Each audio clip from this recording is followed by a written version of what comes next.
You will hear a number of different recordings, and you will have to answer questions on what you hear. There will be time for you to read the instructions and questions, and you will have a chance to check your work. All the recordings will be played once only. The test is in 4 sections. At the end of the test, you will be given 10 minutes to transfer your answers to an answer sheet. Now turn to Section 1.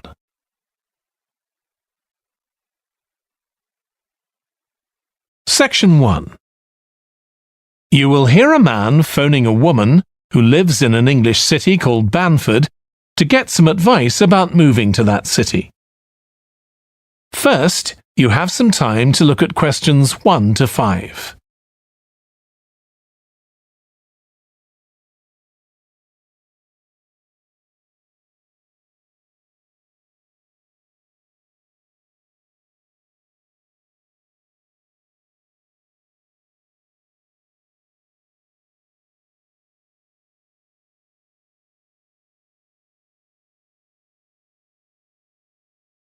You will see that there is an example that has been done for you.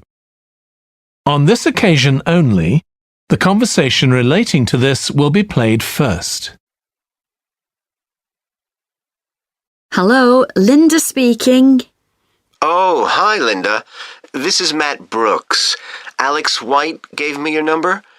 He said you'd be able to give me some advice about moving to Bamford. Yes, Alex did mention you. How can I help? Well, first of all, which area to live in? Well, I live in Dalton, which is a really nice suburb. Not too expensive, and there's a nice park.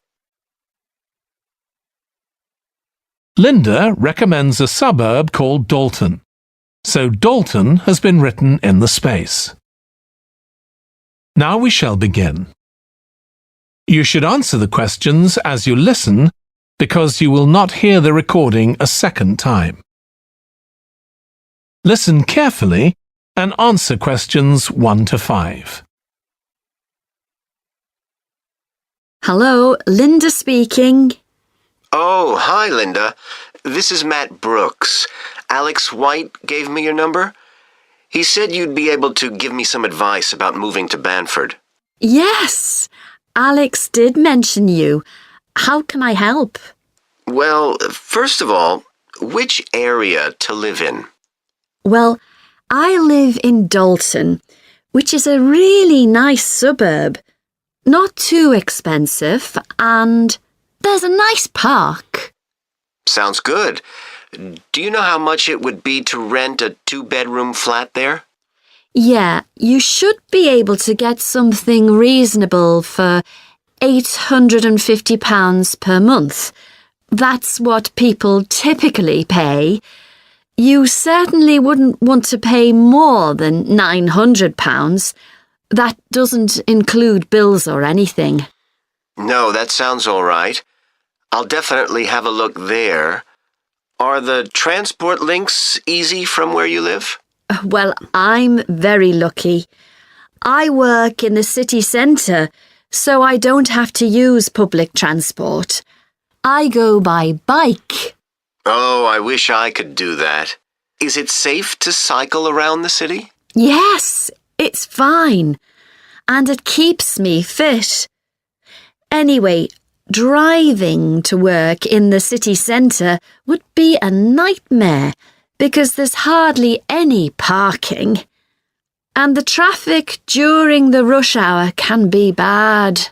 I'd be working from home, but I'd have to go to London 1 or 2 days a week. Oh, that's perfect. Getting to London is no problem. There's a fast train every 30 minutes, which only takes 45 minutes. That's good. Yeah, the train service isn't bad during the week, and they run quite late at night. It's weekends that are a problem.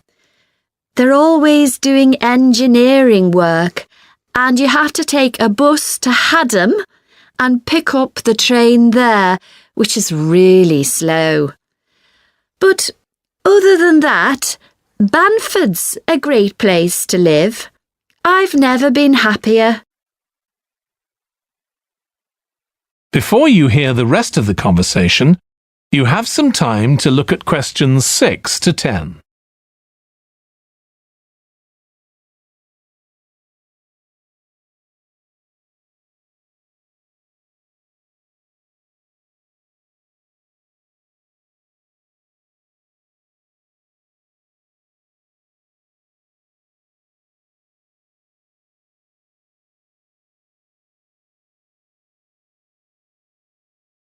Now listen and answer questions 6 to 10. There are some nice restaurants in the city centre and a brand new cinema, which has only been open a couple of months. There's a good arts centre too. Sounds like Banford's got it all. Yes, we're really lucky. There are lots of really good aspects to living here. The schools are good, and the hospital here is one of the best in the country. Everyone I know who's been there's had a positive experience. Oh, I can give you the name of my dentist too, in Bridge Street, if you're interested. I've been going to him for years, and I've never had any problems. Oh, okay, thanks. I'll find his number and send it to you. Thanks. That would be really helpful. Are you planning to visit Banford soon?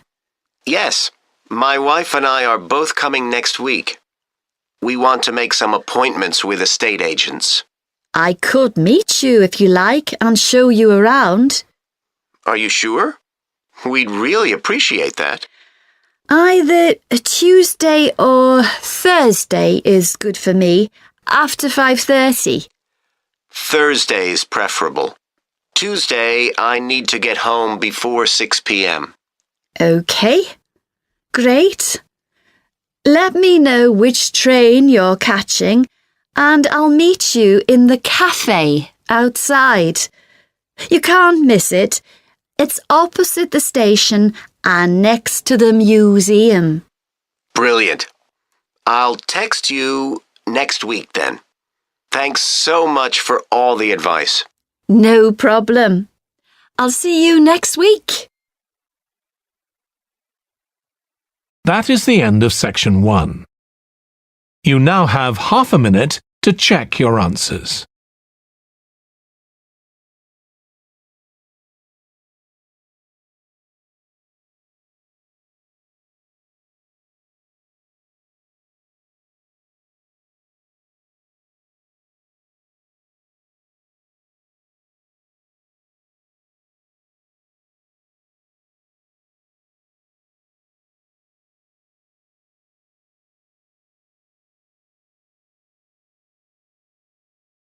Now turn to section 2.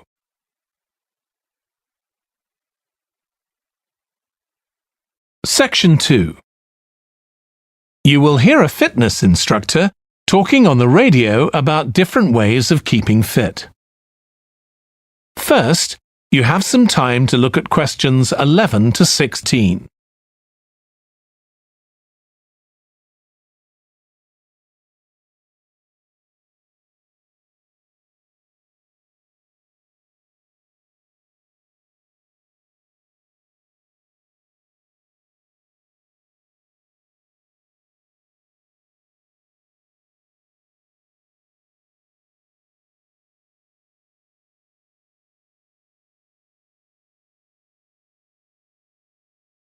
Now listen carefully and answer questions 11 to 16. So, if you're one of those people who hasn't found the perfect physical activity yet, here are some things to think about which might help you make the right decision for you. The first question to ask yourself is whether you would enjoy training in a gym. Many people are put off by the idea of having to fit a visit to the gym into their busy day. You often have to go very early or late, as some gyms can get very crowded. But with regular training, you'll see a big difference in a relatively short space of time. Running has become incredibly popular in recent years. That's probably got a lot to do with the fact that it's a very accessible form of exercise. Anyone can run, even if you can only run a few meters to begin with. But make sure you get the right shoes. It's worth investing in a high-quality pair, and they don't come cheap. Another great thing about running is that you can do it at any time of day or night. The only thing that may stop you is snow and ice. Swimming is another really good way to build fitness. What attracts many people is that you can swim in an indoor pool at any time of year. On the other hand, it can be quite boring or solitary. It's hard to chat to people while you're swimming lengths. Cycling has become almost as popular as running in recent years. That's probably because, as well as improving their fitness, many people say being out in the fresh air in a park or in the countryside can be fun, provided the conditions are right, of course. Only fanatics go out in the wind and rain. Yoga is a good choice for those of you looking for exercise which focuses on developing both a healthy mind and body. It's a good way of building strength, and with the right instructor, there's less chance of hurting yourself than with other more active sports. But don't expect to find it easy. It can be surprisingly challenging, especially for people who aren't very flexible. Getting a personal trainer is a good way to start your fitness program. Obviously, there can be significant costs involved, but if you've got someone there to encourage you and help you achieve your goals, you're less likely to give up. Make sure you get someone with a recognised qualification, though, or you could do yourself permanent damage. Before you hear the rest of the radio programme, you have some time to look at questions 17 to 20.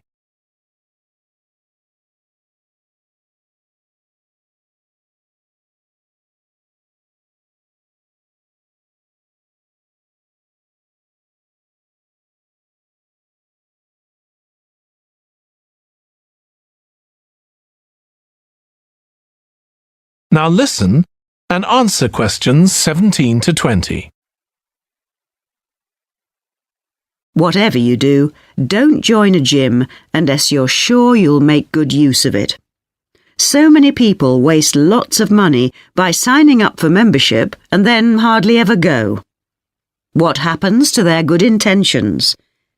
I don't think people suddenly stop caring about improving their fitness or decide they have more important things to do.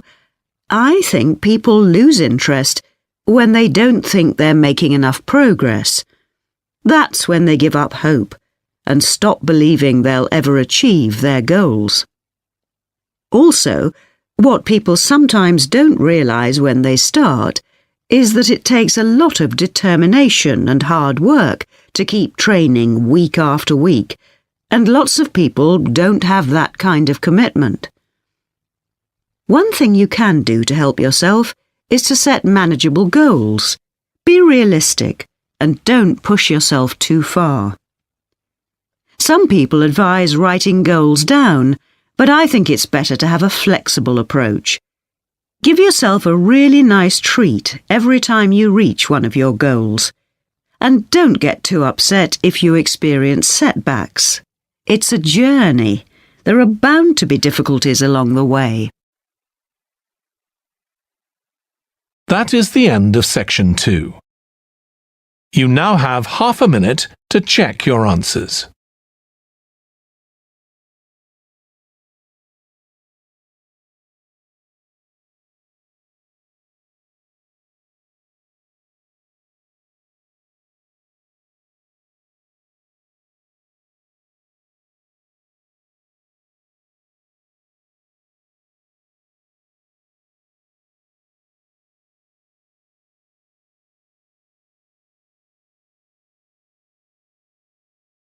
Now turn to Section 3.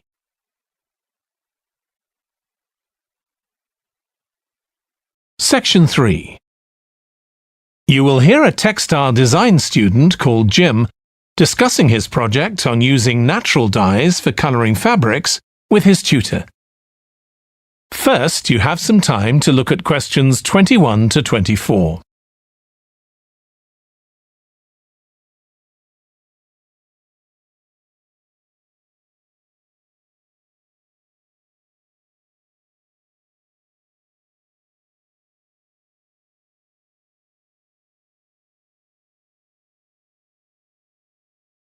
Now listen carefully and answer questions 21 to 24. OK, Jim, you wanted to see me about your textile design project. That's right. I've been looking at how a range of natural dyes can be used to colour fabrics like cotton and wool. Why did you choose that topic? Well, I got a lot of useful ideas from the museum, at that exhibition of textiles. But I've always been interested in anything to do with colour. Years ago, I went to a carpet shop with my parents when we were on holiday in Turkey, and I remember all the amazing colours. They might not all have been natural dyes. Maybe not, but for the project, I decided to follow it up. And I found a great book about a botanic garden in California that specialises in plants used for dyes. OK, so in your project, you had to include a practical investigation. Yeah. At first I couldn't decide on my variables. I was going to just look at one type of fibre, for example, like cotton. And see how different types of dyes affected it? Yes. Then I decided to include others as well. So I looked at cotton and wool and nylon. With just one type of dye? Various types, including some that weren't natural, for comparison. OK. So I did the experiments last week. I used some ready-made natural dyes. I found a website which supplied them. They came in just a few days, but I also made some of my own. That must have taken quite a bit of time. Yes.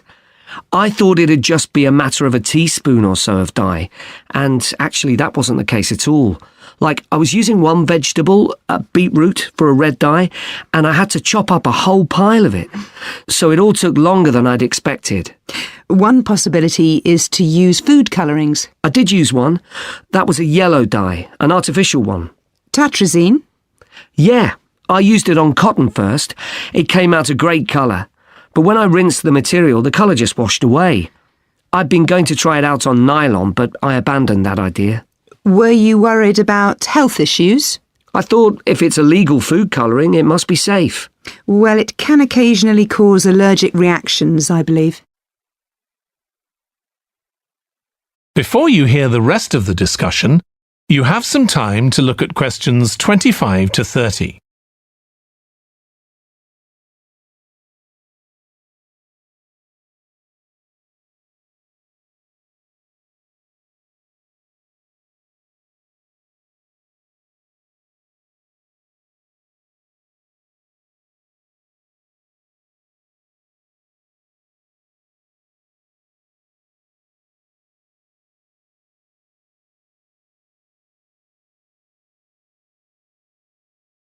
Now listen and answer questions 25 to 30.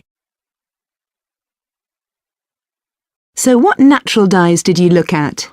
Well, one was turmeric. The colour's great. It's a really strong yellow. It's generally used in dishes like curry. It's meant to be quite good for your health when eaten, but you might find it's not permanent when it's used as a dye. A few washes and it's gone. Right. I used beetroot as a dye for wool. When I chop up beetroot to eat, I always end up with bright red hands. But the wool ended up just a sort of watery cream shade. Disappointing. There's a natural dye called Tyrian purple. Have you heard of that? Yes. It comes from a shellfish, and it was worn in ancient times, but only by important people, as it was so rare. I didn't use it. It fell out of use centuries ago, though one researcher managed to get hold of some recently. But that shade of purple can be produced by chemical dyes nowadays. Did you use any black dyes? Logwood. That was quite complicated. I had to prepare the fabric so the dye would take. I hope you were careful to wear gloves. Yes, I know the danger with that dye. Good, it can be extremely dangerous if it's ingested. Now, presumably you had a look at an insect-based dye, like cochineal, for example. Yes, I didn't actually make that. I didn't have time to start crushing up insects to get the red colour, and anyway, they're not available here. But I managed to get the dye quite easily from a website, but it cost a fortune. I can see why it's generally just used in cooking and in small quantities. Yes, it's very effective, but that's precisely why it's not used as a dye. I also read about using metal oxide. Apparently you can allow iron to rust while it's in contact with the fabric, and that colours it. Yes, that works well for dyeing cotton. But you have to be careful as the metal can actually affect the fabric, and so you can't expect to get a lot of wear out of fabrics treated in this way. And the colours are quite subtle. Not everyone likes them. Anyway, it looks as if you've done a lot of work.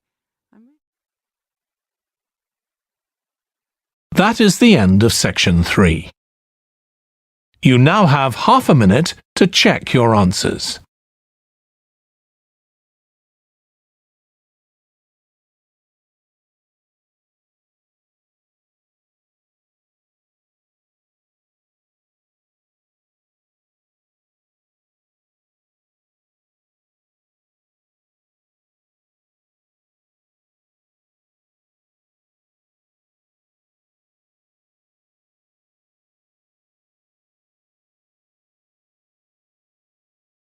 Now turn to section 4.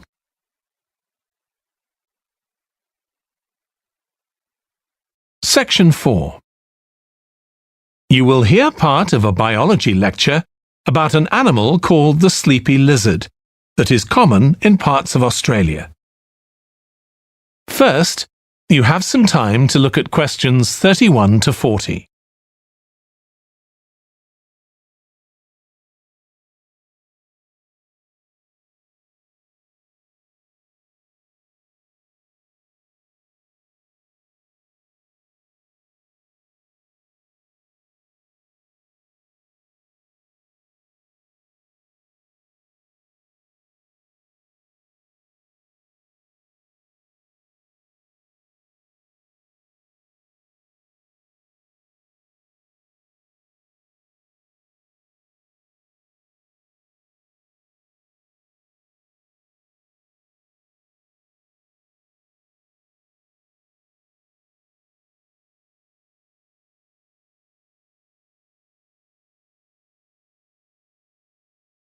Now listen carefully and answer questions 31 to 40.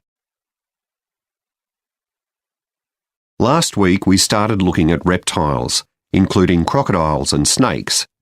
Today, I'd like us to have a look at another reptile, the lizard, and in particular, at some studies that have been done on a particular type of lizard whose Latin name is Tiliqua rugosa. This is commonly known as the sleepy lizard because it's quite slow in its movements and spends quite a lot of its time dozing under rocks or lying in the sun. I'll start with a general description. Sleepy lizards live in Western and South Australia, where they're quite common. Unlike European lizards, which are mostly small, green and fast-moving, sleepy lizards are brown, but what's particularly distinctive about them is the colour of their tongue, which is dark blue, in contrast with the lining of their mouth, which is bright pink. And they're much bigger than most European lizards. They have quite a varied diet, including insects and even small animals, but they mostly eat plants of varying kinds. Even though they're quite large and powerful, with strong jaws that can crush beetles and snail shells, they still have quite a few predators. Large birds like cassowaries were one of the main ones in the past, but nowadays they're more likely to be caught and killed by snakes. Actually, another threat to their survival isn't a predator at all, but is man-made. Quite a large number of sleepy lizards are killed by cars when they're trying to cross highways. One study carried out by Michael Freak at Flinders University investigated the methods of navigation of these lizards. Though they move slowly, they can travel quite long distances. And he found that even if they were taken some distance away from their home territory, they could usually find their way back home as long as they could see the sky. They didn't need any other landmarks on the ground.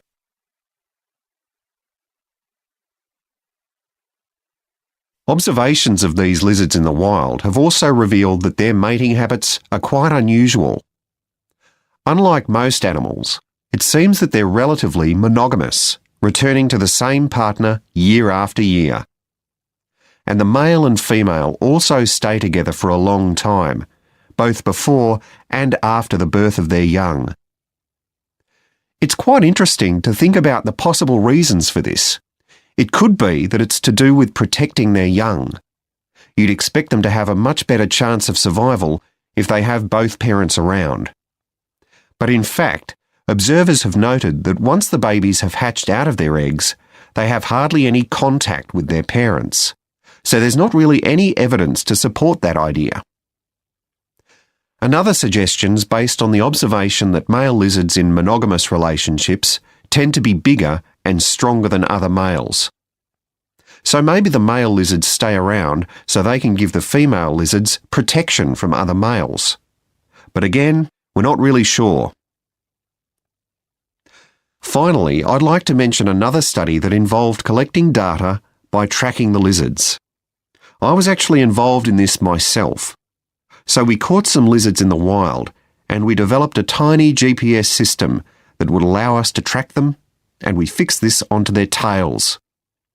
Then we set the lizards free again, and we were able to track them for 12 days and gather data, not just about their location, but even about how many steps they took during this period. One surprising thing we discovered from this is that there were far fewer meetings between lizards than we expected. It seems that they were actually trying to avoid one another. So why would that be? Well, again, we have no clear evidence, but one hypothesis is that male lizards can cause quite serious injuries to one another. So maybe this avoidance is a way of preventing this, of self-preservation if you like. But we need to collect a lot more data before we can be sure of any of this. That is the end of section 4. You now have half a minute to check your answers.